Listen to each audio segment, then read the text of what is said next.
Welcome back, Guardians, to another TDT video. I'm your humble host, Meeson777. Today, we're going to discuss some of the key points that Bungie has talked about, but has yet to bring up. Essentially, we're going to briefly crash course through the TWAB, but that's not going to be our focus. If you're coming here for a TWAB reading, unfortunately, that's not what we're doing. That's Astrocross's job. What we're going to be focusing on is some points that Bungie has missed, or things that they've talked about, but really haven't taken full shape yet, haven't really manifested themselves. We're trying to do our best to keep Bungie honest with what they've said that they wanted to do. I know for us personally here at TDT, we have a lot of different things that we really were excited for when we saw the Road to the Witch Queen 2021, that whole post that Joe Blackburn put out, but we haven't seen all of it come to shape yet. So let's briefly just crash through the TWAB just to give you a brief overview. If you want to read it for yourself, the link will be in the description down below. By the way, everybody, say hello to Scapegoat. He's going to be doing our editing for this video, so hopefully he does a good job. So let's roll forward here. Quickly crash coursing through the actual TWAB itself. First and foremost, Ada is bringing Transmogs. If you don't know what Transmogs are, they're effectively ornaments for everything, for armor in particular. Any type of armor that you have right now can be transmogged to look like another pair of armor. So if you've got a particular stat roll on a certain piece of armor that you would really like to look like another piece, but there's not an ornament for it, you'll be able to do that eventually. Now, they did talk about in the Road to the Witch Queen that this also will be something you can purchase for silver, which interestingly was something they left off here, but there's also a number of other things she's going to be taking over, such as things like the Ascendant Shards and cores and the enhancement prisms. So that leaves Banshee, our good old pal, with a bit of a hole. And this brings us to our first key point that I'm really happy to see. We are finally getting to see vendor weapons, something that here at TDT we have been asking for a very long time. And I know many of you at home who have been trying to get your hands on particularly well-rolled or well-statted weaponry would be very happy to see. I actually have a younger brother who's getting into Destiny, and one of the things he says is that, where do I get, like, what's a good roll? What this really allows the community to do is to really, it gives us fuel for stuff to talk about. It gives us the ability to kind of like lead in more people and say, hey, if you're interested right now, go to the weaponsmith. He's got a really good hand cannon you can pick up. It's great for Crucible. It's great for PvE. So it's awesome to see this stuff. And I think this is something that the community, I don't know, maybe you guys can correct me at home, that the community has been really looking for a very long time. Next point on the TWAB is an interesting thing that they brought up, talking about Adept Weapons and certain perks that we really don't tend to use very much. That's something that's been in the community for a very long time. I'll throw out Celerity here, as this is closer to home for me. As a PvP, primarily PvP player, this has more of an impact for me. Celerity is one of the worst perks that you can get on a weapon. It essentially takes up a perk slot, and the benefit that it gives, despite it being very strong, is in a situation where you really need, you would rather not be in that situation to begin with. So Celerity has felt like essentially a throwaway perk for a very long time. They talked about specifically, and this is what I want to discuss specifically, is that they aren't looking to buff it per se. They aren't looking to make Celerity strong, nor are they looking to make it intrinsic to the weapon, which was something that the community was interested in doing. They said that effectively they can't because there's certain technical limitations, which is interesting. But what I'm more interested in is the fact that they are intentionally saying not only are we not doing that because of technical reasons, but because it would introduce a bit of power creep into the game, and we don't want to do that. Which is interesting because if you go to other games, power creep is almost accepted in a weird way. Like, I know if you go to gacha games, that's kind of like what they're built on. And even other games, like I play Hearthstone on the side, it's something that's almost expected. You expect the next thing to come out to be ever so slightly stronger than the thing that came before. Bungie seems to be explicitly trying to keep a handle on it so that it doesn't spiral out of control. It's an interesting idea, but let's get on to the rest of this here. Guardian Games has been mentioned quite a bit, which makes us think that Guardian Games, obviously it's going to be around the corner, it's around that time, but we're wondering how much thought they're actually going to be putting into the Guardian Games particularly. One thing that has always been a bit of a sour spot for me, and perhaps some of you at home, is the fact that the Guardian Games has really just felt like it's ignorable. It's something that you really can just go on about your Guardian life and never have to really interact with it because the games themselves aren't interesting. They try to reward it with some decent loot like the Heir Apparent was from last season, well, last year, I suppose. But that's, if you're somebody like me who perhaps doesn't terribly care about the heir apparent, that's not enough of an incentive to do the things that I really would rather not be doing. Let's hope, and there's been a couple leaks here and there, let's hope that the Guardian games this time around is a much better system, where we're actually interested in playing the Guardian games because we want to play the Guardian games. How cool would it be if this came around and it was a joy to play rather than a chore to play? On to some points that Bungie has yet to cover. This is what I talked about at the start. Point number one is things like 3-peaking in Trials of Osiris. We've gotten a little bit of information on it, but it hasn't really come to fruition yet.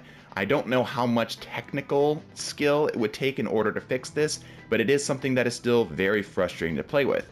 The thing that has been mentioned is Stasis Tuning. Stasis actually has finally been turned down explicitly in PvP, which we could talk about separating the sandboxes between PvP and PvE perhaps another day, but the important part here is that Stasis did finally get its nerf, and it's now at a place where it is a lot more capable of being dealt with, rather than just being something that just runs over the top of people and everybody uses it. It's still strong, but it's not ridiculous like it used to be.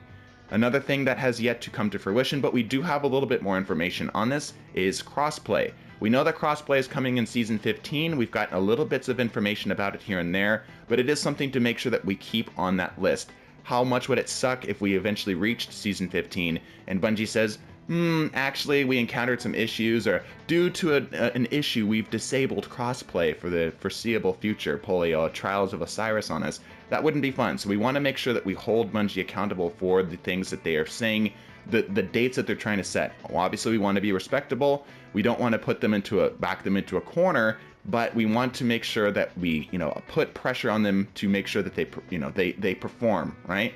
Obviously, we're paying for the products. We want to make sure that if they say that something's going to come out outside of something unreasonable happening, that it does come out. I know a lot of players, a lot of you guys at home are fans, really want to play games with us. I want to play games with you too, but until crossplay comes out, we're kind of locked behind a closed door, as it were. We're separated by an ocean that is that console change, right?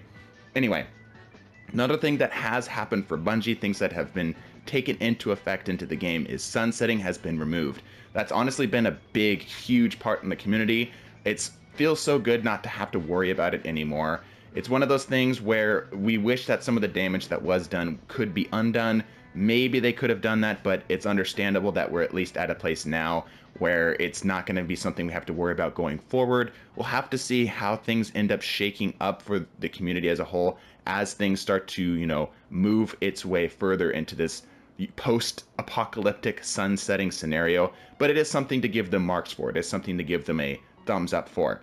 Another thing that they've mentioned really early, actually before the Road to the Witch Queen, before the State of Destiny 2021, is faster and more common sense approaches to patches and updates. For example, Hardlight and the Stasis Warlock were things that were patched, nerfed, buffed, whatever, nearly within the week or two that it was a problem. In particular, the Stasis Warlock was an issue as soon as the Beyond Light campaign released in PvP because of how strong the freezes were, and within I believe it was a week and a half, it got changed. It got nerfed to where it's now a lot more reasonable. We are still waiting for some things to come out for, actually getting things to patch and happen a little bit quicker. Bugs and issues, they do a pretty good job of staying on top of the bugs, but I do believe that there are a couple different outliers here and there within PvP and PvE that we would like to see some more common sense approaches to, just to get on top of them a little bit faster, rather than having to wait an entire season just to get one thing changed. It has been pretty good, and I think Bungie is at a place right now, particularly with the sandbox, where everything is pretty balanced. So hopefully they keep on this common sense approach just like they did with Stasis. All right. Next up on the things that Bungie has yet to really put into the game or really bring into its manifestation is a trials reward system that feels more rewarding to play as a player.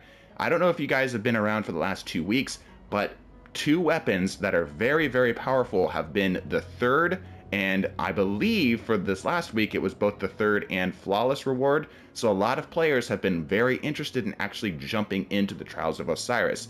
This just goes to show that the Trials of Osiris can really be revitalized if Bungie takes the time to really give us some good rewards in the Trials loot pool. Not even just necessarily weapons and armors, but maybe even things like upgrade materials.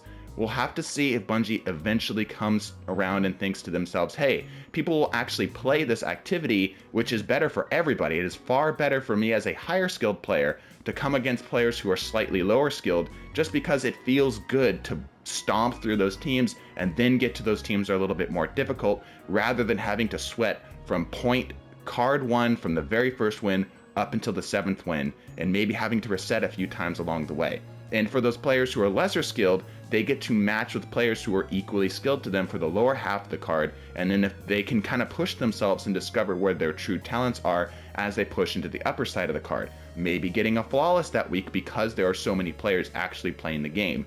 One thing that has been an ongoing issue within the community has been things like win trading, which has been recently changed. So it is interesting to see how players and Bungie kind of have this almost back and forth conversation with how the Trials of Osiris develops and evolves as we're going through these different seasons. I really hope that they eventually do go through with what they talked about in the Road to the Witch Queen, and giving us an option to do some type of solo queue for the Trials of Osiris, as well as better rewarding what it is that we do within the game, whether it be upgrade materials, better weaponry, better loot, better chances at loot, whatever it may be. I really hope we can get something solid.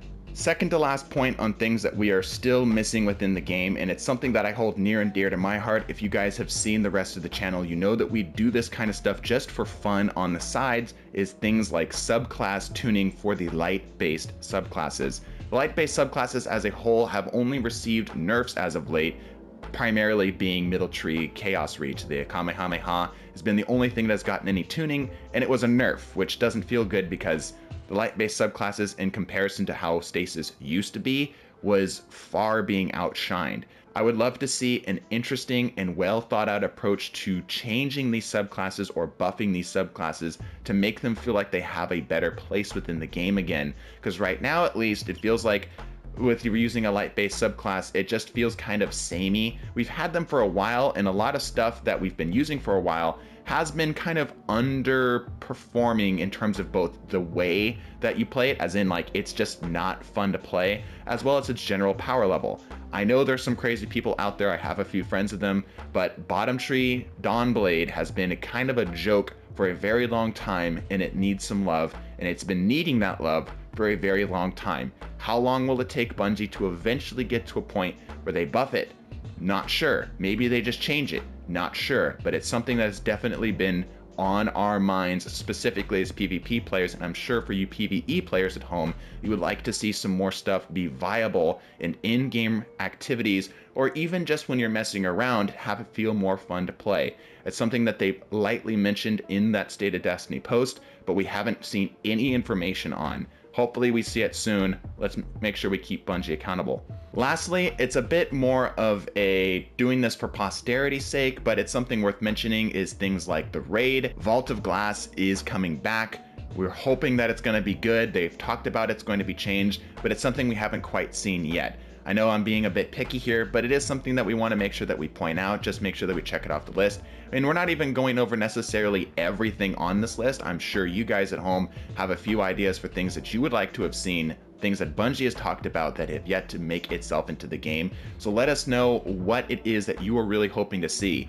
I know if I had a bit of a pipe dream here, I would love to see Destiny take itself into a, expanding out with what we've got, maybe even doing things like SRL. That would be great to see in the Guardian games. I don't know if we'll ever get something like that, but anyway, hopefully you enjoyed this. If you like what we talked about, if you want to keep Bungie accountable, help us out by sharing this around, whether it be on Twitter, Reddit, whatever it may be. You guys can probably add your own voice to it and really get a good sense of community involved with this. Let me know what you are most interested in seeing from Bungie, from things that they've talked about in this latest TWAB, as well as things in like the State of Destiny 2021. Just drop it in the comment section. I try to read every single comment. Of course, do the YouTube crap, like, subscribe, all that other stuff. Hope you guys enjoyed. Bless your faces, and deuces.